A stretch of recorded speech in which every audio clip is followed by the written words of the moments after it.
Hello, how's everyone?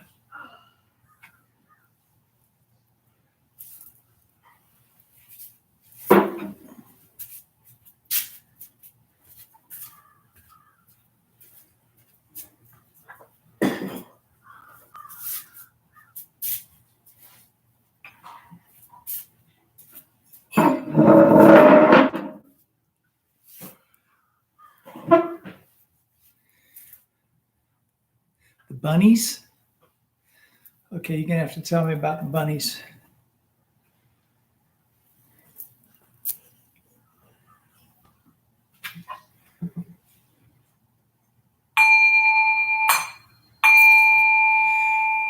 Vast is the robe of liberation, a formless field of benefaction. I wear the Tathagata's teaching, freeing all creations. Vast is the robe of liberation, a formless field of benefaction. I wear the Tathagata's teaching, freeing all creations. Vast is the robe of liberation, a formless field of benefaction. I wear the Tathagata's teaching, freeing all creations.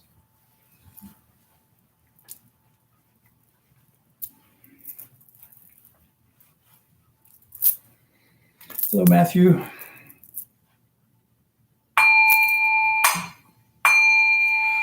All evil karma ever committed by me since of old, on account of my beginningless greed, anger, and ignorance, born of my body, mouth, and thought, now I atone for it all. All evil karma ever committed by me since of old, on account of my beginningless greed, anger, and ignorance, born of my body, mouth, and thought, now I atone for it all. All evil karma ever committed by me since of old, on account of my beginningless greed, anger, and ignorance, born of my body, mouth, and thought, now I atone for it all.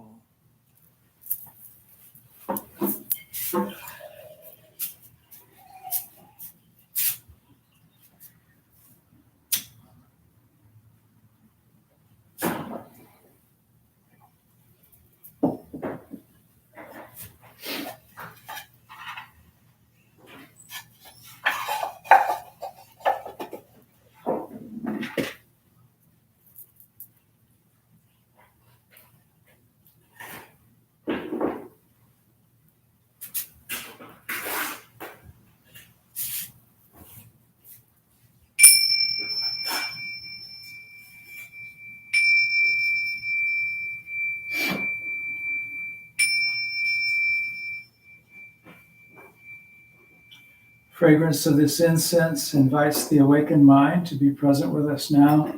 Fragrance of this incense fills our room, protects and guards our minds from wrong thinking. Fragrance of this incense unites us with precepts, concentration, and insight. We offer it for all beings.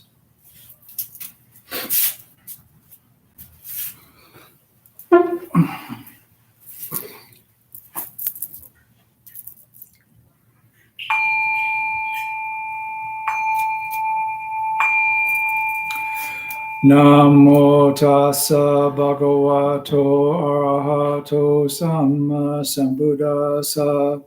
Namo tassa bhagavato arahato samma sambuddhassa. Namo tassa bhagavato arahato samma sambuddhassa.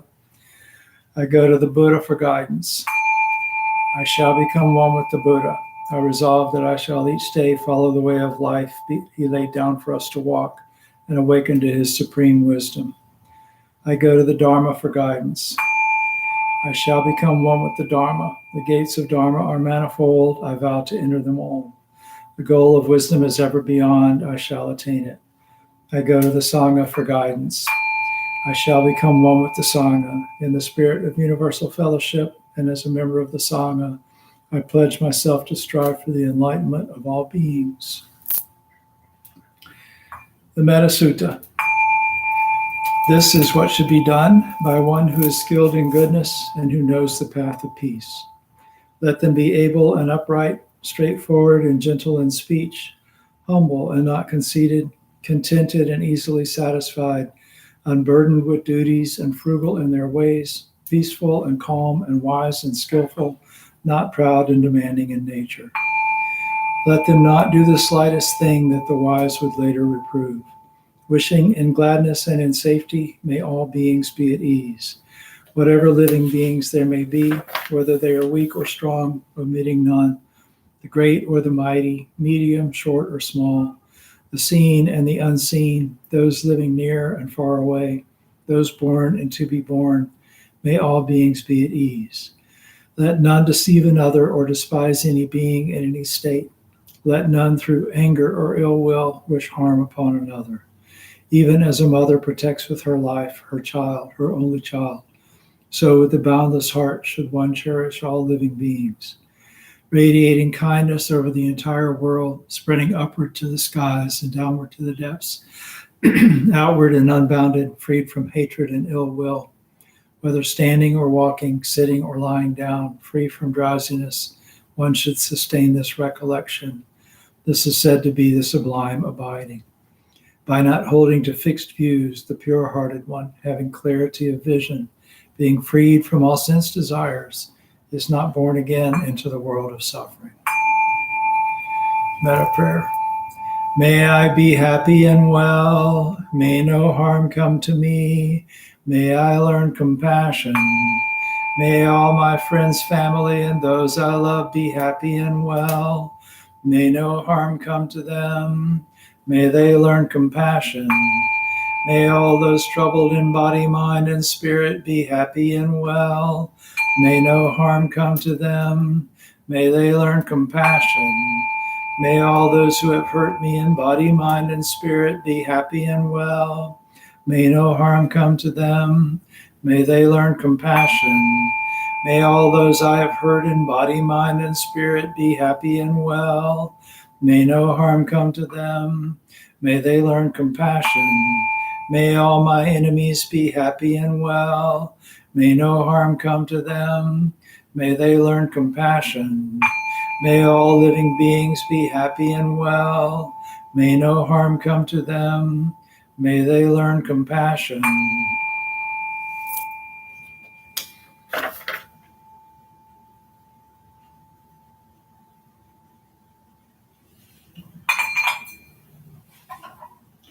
So we'll do 20 minutes of silent meditation tonight.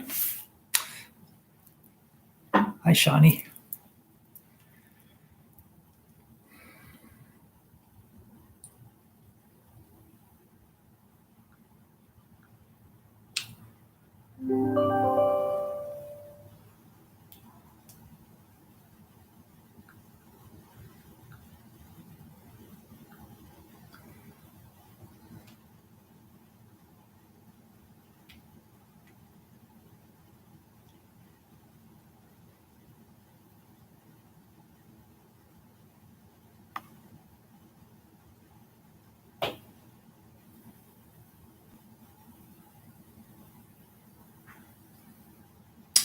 Okay.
Buddha nature pervades the whole universe, existing right here now, and offering flowers, candles, and incense, reciting the Dharma and training the mind. Great merit is attained. We dedicate this merit to the great Master Shakyamuni Buddha, the all-pervading and everlasting three treasures, to the 16 guardians and all protectors of the Dharma and their relations throughout space and time, to all the ancestors of this Sangha and all beings in the Dharma world.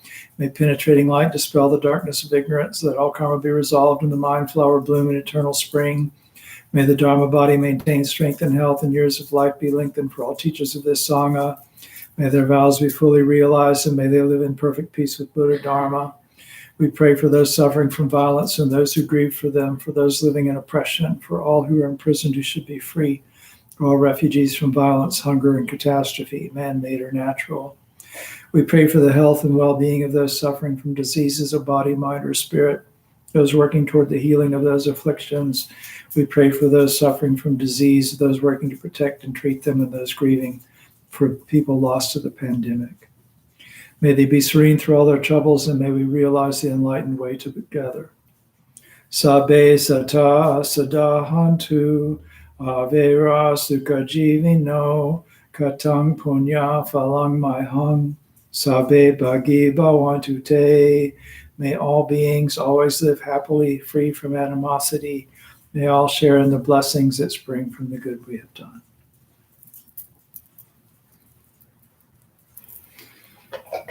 Hello, Jeff.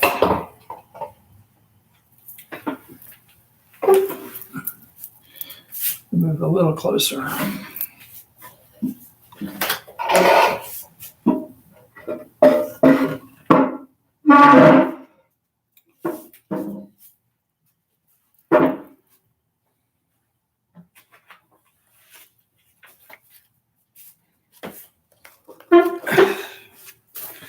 So first, happy Vesak Day. So Vesak Day is the celebration of the Buddha's birth, awakening, and passing in parinibbana, passing into nirvana. And it's a little vague on exactly what day it is, because it has to do with full moon. And the moon is full at different places at different times. So you'll see some places where it's on the calendar as yesterday, and some where it's on the calendar as today.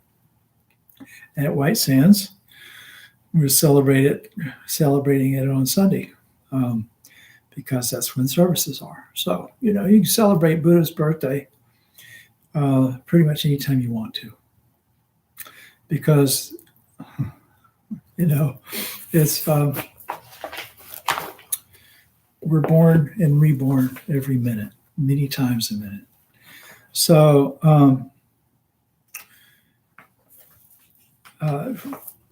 as I just mentioned, Venerable Kai Tian will be at White Sands this Sunday for Buddha's birthday services. So hi, Ellen. If you've been thinking about coming to White Sands, this would be a good time to do it. I'll be there too. So, I started talking last week about this essay from the Shobo Genzo on the 108 gates to the Dharma. And I'm not going to go through all of these ever, but I figured I'd come back and visit some sections of it from time to time. And actually last week I was going to talk about this first section, but then something came up. There was a question somebody asked me, and so I kind of skipped ahead in response to this question. But the first section, again, Dharma gates are things that you do, basically, that it says that the Dharma illumines.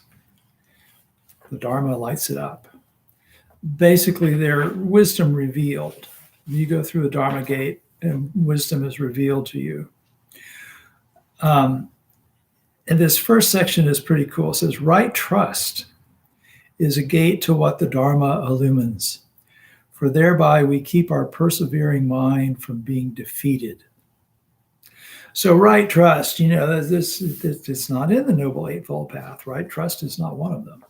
And I think you might say true faith. Jodo Shinshu is true Pure Land, true authentic Pure Land. The Shin is basically refers to faith, to true and trusting. My Dharma name in Japanese, the Soto Zen one is Doshin, which means faith in the way, Shin, faith.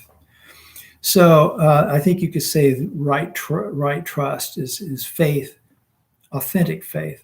It doesn't mean believing something because I said it or because it's tradition or whatever. It means believing it because you have embodied yourself, its truth.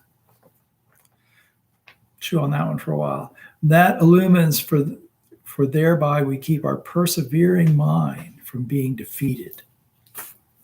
So if you believe in the right thing in the right way, would be better to say in the right way, then that keeps you persevering, helps keep you persevering. You realize that that this practice is going to support you and buoy you up.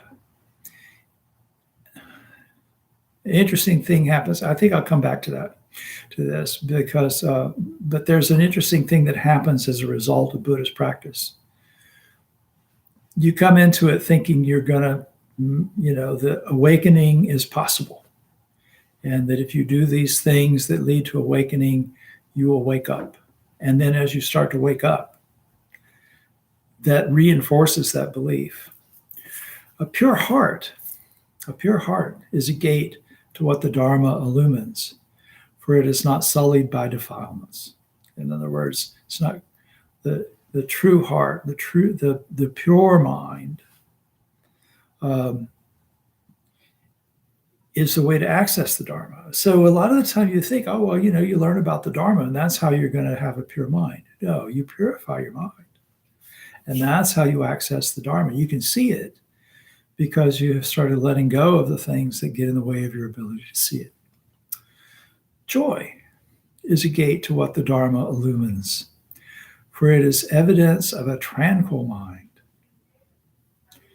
So sometimes when you're sitting meditating, when you get into meditative absorption, into jhana,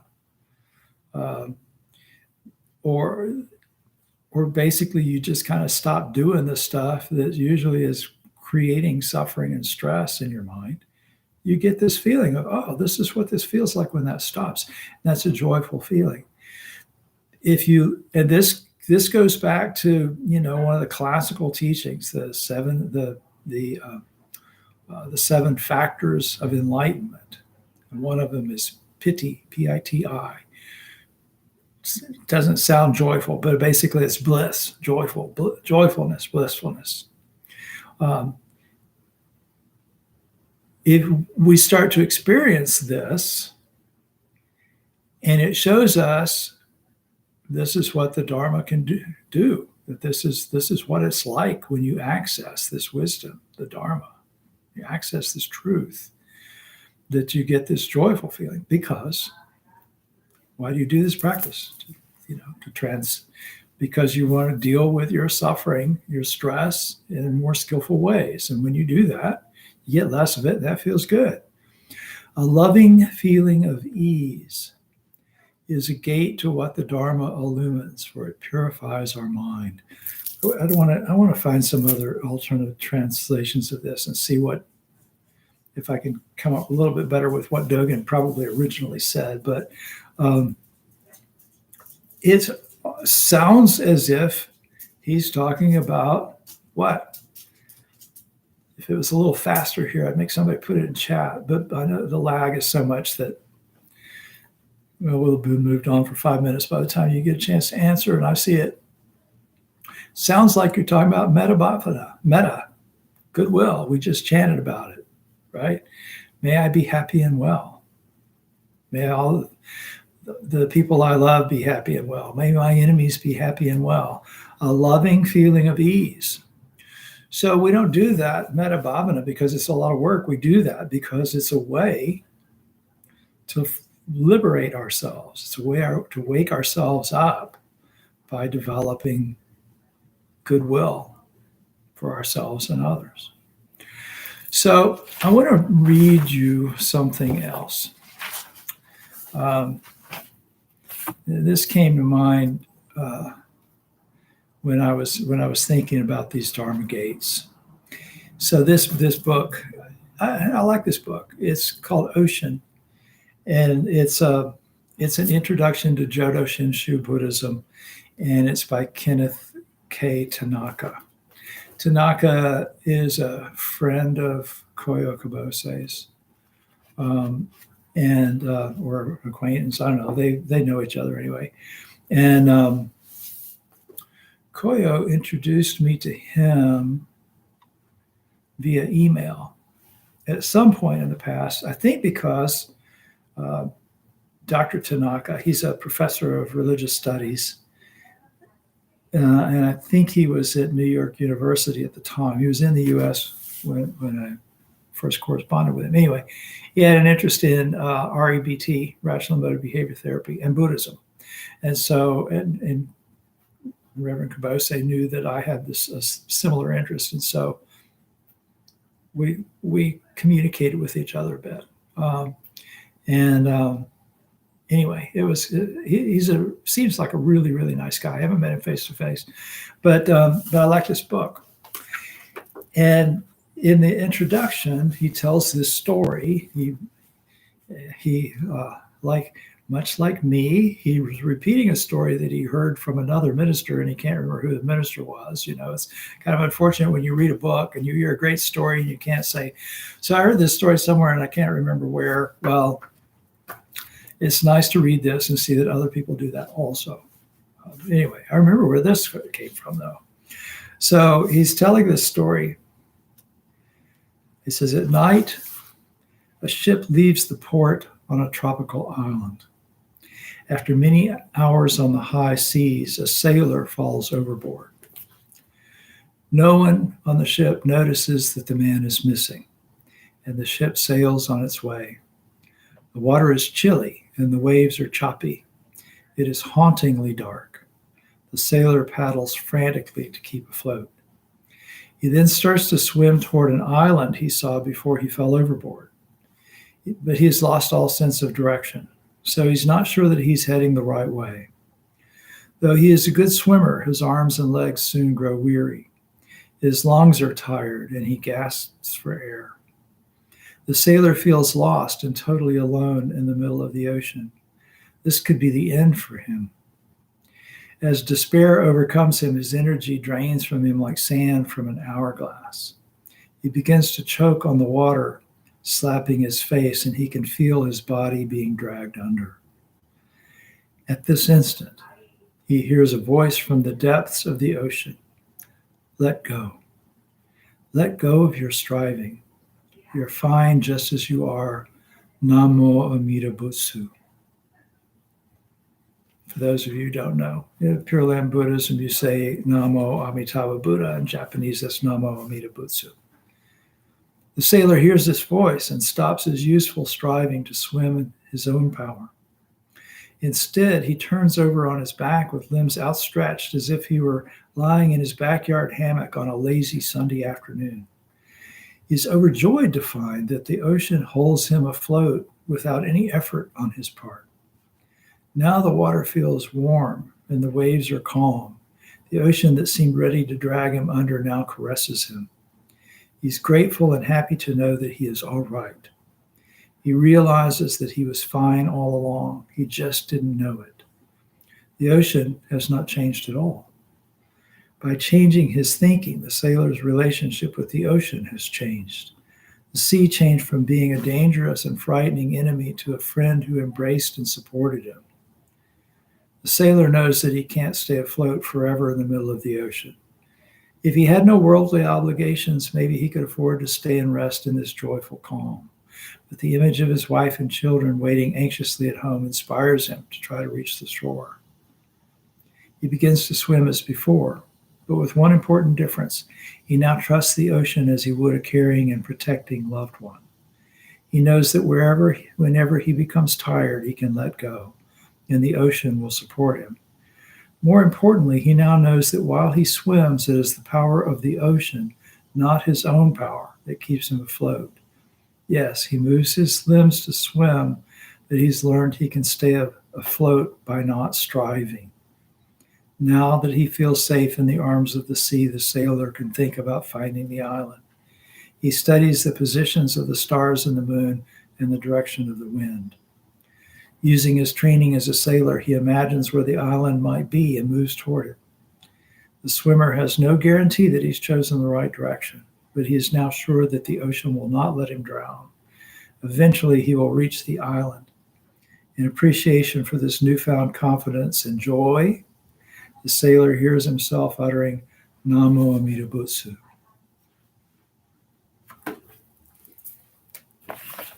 Love that.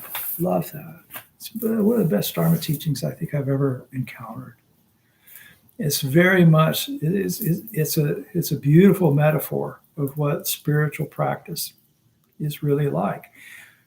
When we first encounter it, when we first go see the Dharma gates and start trying to get through them, it seems like a real struggle. And usually we're battling existence. We're battling all kinds of existential threats and things like that.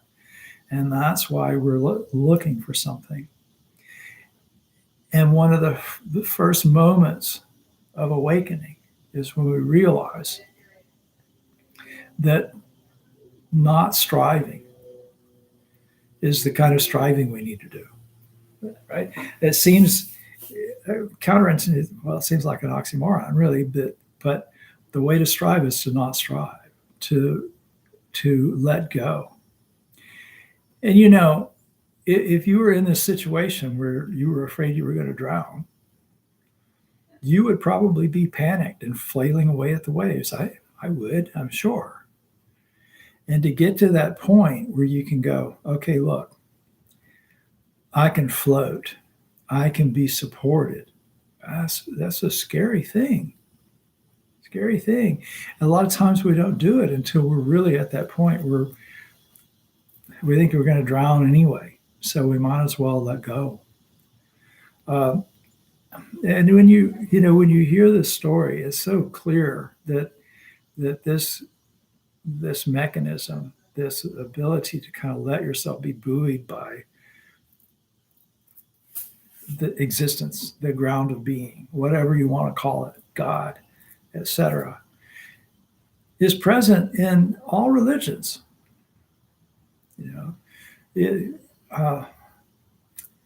You have to, in Jodo Shinshu, in true Pure Land is true Pure Land not because it's the best Pure Land, but because of the truth of your faith, that you encounter the Pure Land when you surrender the ego, right? Dogen talks about kind of the same thing, talking about coming from Zazen, from sitting meditation. To study the Buddha way is to study the self. To study the self is to forget the self. To forget the self is to be actualized by 10,000 things. And when this happens, your body and mind and the body and mind of others falls away, and et cetera, et cetera. Traceless enlightenment that goes on forever, all that stuff. To study the Buddha way is to study the self. To study the self is to forget the self. To surrender, to let go, to let yourself be supported. The hardest thing in the world to do.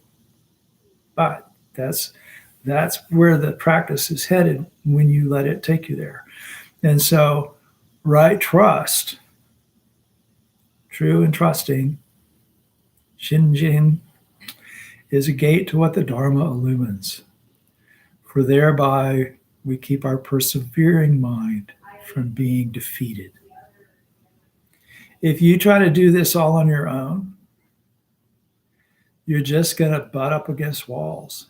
You're going to be like one of these people who likes to, go into chat rooms about Buddhism and argue with people and beat your head, always feel like you're beating your head against a wall or whatever. You're going to always feel like you never quite measure up. You can't really meditate right or can't do the bows right or whatever. You're always going to be beating your head against a wall. But when you just go, I need to have faith.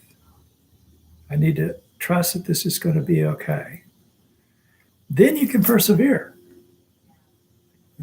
It doesn't really get easier. It's just that now you've got help. And that's what the spiritual community is for, is to give you that help. And don't forget joy. When the best thanks that I get for what I do is when somebody comes up to me and goes, God, I'm so much happier now. Or I suffer so much less now. Or they tell me about some moment when they felt really joyful in a way that they hadn't felt in a long time. And I get credit for that. Okay. I didn't do that. They did that. But hopefully, but they tell me these things because, I said something that resonated with them, helped them figure out what to do so that they could have that experience, right? A loving feeling of ease, loving feeling of ease. Man, life is so much easier when you stop thinking you have to judge everything and everybody and just care about people. You don't have to like them. You don't have to agree with them. You can still want social justice and all of those things. But when you realize that we're all really one thing as humanity, and again, you can experience this loving feeling of ease once in a while, makes life so much more pleasant, more enjoyable. So anyway, that's really what I wanted to share with you tonight. I go back and read that intro from Kenneth Tanaka's book once in a while, just because every time I encounter it, there's more there that speaks to me. So I wanted to share it with you. We'll come back to it periodically because it's such a beautiful teaching. So anyway, thank you so much for being here. Maybe I'll see you Sunday at White Sands Buddhist Center. Some of you I will see tomorrow on Zoom. A reminder, if you've been coming to the Zoom meetings, that next month the link changes. It's a new link next month.